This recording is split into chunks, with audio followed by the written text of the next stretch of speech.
recouvrait tous les services français. Hein. On recouvrait la préfecture, la police, la mairie. Si vous voulez, tout passait par la commandanture. C'était le double de toute l'administration française. Ouais. On voulait avoir la petite histoire de Versailles, celle des gens de Versailles, non pas celle qui a pu être écrite dans les grandes lignes. Donc on a surtout consulté tous les dossiers de la Cour de justice de la République, c'est-à-dire tous les gens qui ont été traînés dans les tribunaux, 44, 45, 46, c'est-à-dire tous ceux qu'on a appelés vulgairement les collabos. Oui. Et ces gens-là ont raconté leur petite histoire. Je voulais savoir en fait qui et pourquoi on avait collaboré à Versailles et qui et pourquoi avait résisté à Versailles. Et ces récits, vous ne pouviez les avoir que dans ces dossiers de la Cour de justice qui ont été interdits de consultation, enfin en tout cas de copie, jusqu'en 2015. Et en 2015, le gouvernement Hollande, par grand bonheur, a décidé d'ouvrir ses archives. Donc on a pu aller copier les documents. Sinon, il fallait tout noter à la main, les retranscrire, les comparer, etc. etc. Mais on apprend plein de choses, des assassinats en plein cœur du château de Versailles.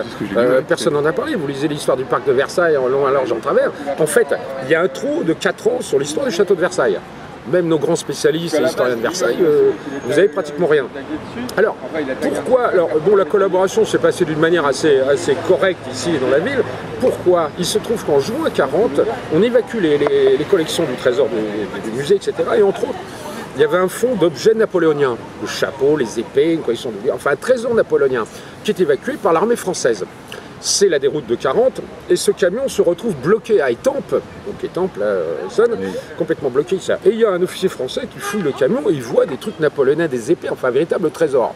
Et puis bon, lui était prisonnier, les Allemands sont à côté, il signale ça à un capitaine allemand. Oh, regardez, il y a des choses précieuses, il faudra les préserver, ça risque d'être pillé. Et c'est donc un officier allemand qui a pris sur lui de récupérer l'intégralité du trésor de Napoléon. Il est arrivé au château et puis à la bibliothèque municipale, là, qui est très importante, vous la connaissez, il y a le cabinet de curiosité, et les Allemands, lors d'une cérémonie, rendent les objets de Napoléon. Alors là, les Versaillais se sont dit, enfin bon, les endroits de la culture de Versailles, voilà, si les Allemands eux-mêmes ont préservé les affaires de Napoléon, c'est extraordinaire. Voilà pourquoi, dans un premier temps, l'occupation a été relativement correcte, enfin douce, hormis bien sûr les arrestations d'Israélites, de Juifs et compagnie, qui ont eu de gros problèmes comme partout. Et puis il y a eu énormément de reportages, vous avez des films qui ont été faits parce que vous aviez la présence de la fameuse Légion des volontaires français contre le bolchevisme, c'est-à-dire cette légion de volontaires français qui se sont engagés en 1941 dans l'armée allemande quelque part. Alors donc vous aviez en permanence 1000 à 2000, vous avez 1 millier de soldats français habillés en allemand qui traînaient ici avec des gens de moralités diverses et variées, donc tout ça faisait bouger les maisons de passe, enfin, etc. Il y avait un peu des voyous, il y avait tous ces mouvements de collaboration politique qui étaient là, mais qui représentaient une infime partie de la population en fait. Hein. Vous aviez le francisme de Marcel Bucard, donc qui formait des petits jeunes dans une villa du Chesnay, dans des propriétés. Vous aviez la maison de repos de la LVF, donc c'était les blessés du front russe qui revenaient, qui étaient soignés là-bas. Par la suite est venu s'installer la Gestapo, enfin ce terme est impropre, c'est le Sicherheitsdienst, le SD, qui est venu mouliner tous les résistants de la région qui ont été arrêtés, puis après déportés. Mais ici, c'était quand même les restaurants ouverts, il y avait une vie nocturne, etc. Les théâtres étaient ouverts. Donc il y avait le groupe Collaboration à compter. Alors ce groupe Collaboration, qui était d'ampleur nationale.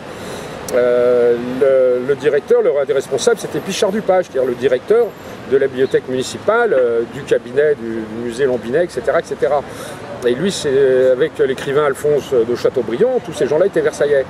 Mais ils se sont engagés dans une collaboration intellectuelle un peu soft, ils faisaient des conférences et tout ça.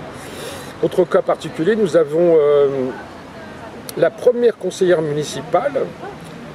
Il s'agit donc de Renée Jardin. Ça a été une des premières conseillères municipales en France qui a été élue au conseil municipal de Versailles.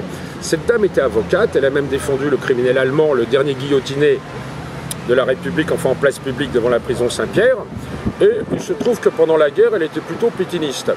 Alors elle écrivait des articles dans les nouvelles de Versailles, un petit peu pour les traditions françaises, le pèlerinage de Chartres, Jeanne d'Arc, enfin des choses, il n'y avait pas de quoi. Et bien cette dame a dû fuir Versailles à la Libération en vélo, tout abandonné. Elle a eu une vie de recluse et d'exilée pendant 20 ans. Et elle avait un bon bagage intellectuel, puisqu'elle était professeure aussi des écoles. elle a vécu pendant 10 ans aux États-Unis. Elle a pu revenir à Versailles qu'en 1960 pour avoir écrit des articles sur Jeanne d'Arc dans les nouvelles de Versailles. Et cette dame a été maudite, enfin elle raconte tout ça dans un de ses ouvrages. J'ai voulu parler de cette dame, d'abord parce que c'était une femme, et puis elle a eu un parcours tout à fait intéressant. Hein. Donc René Jardin, l'avocate René Jardin. Évidemment, nous avions le maire de Versailles, donc M. Gaston Henriet, qui était une figure extraordinaire déjà de la Première Guerre mondiale. C'est lui qui avait organisé les cérémonies donc de Pershing, le monument Lafayette, etc. Et il se trouve que bon, ce monsieur avait une certaine sympathie, comme beaucoup au début de l'occupation, pour le maréchal Pétain. Pétain lui dit, mais Henriet, vous êtes très bien avec les Américains, vous êtes ami avec Pershing, voulez-vous être ambassadeur de la France aux États-Unis?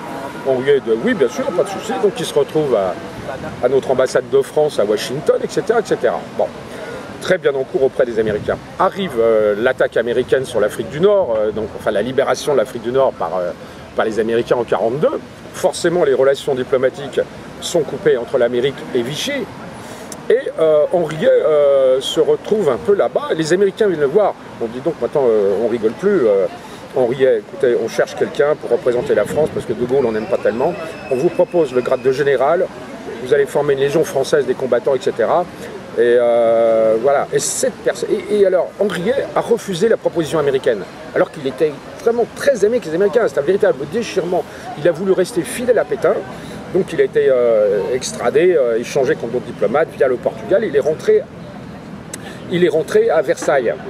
Et comme je vous l'ai dit, c'est une erreur monstrueuse parce que les Américains n'aimaient pas De Gaulle.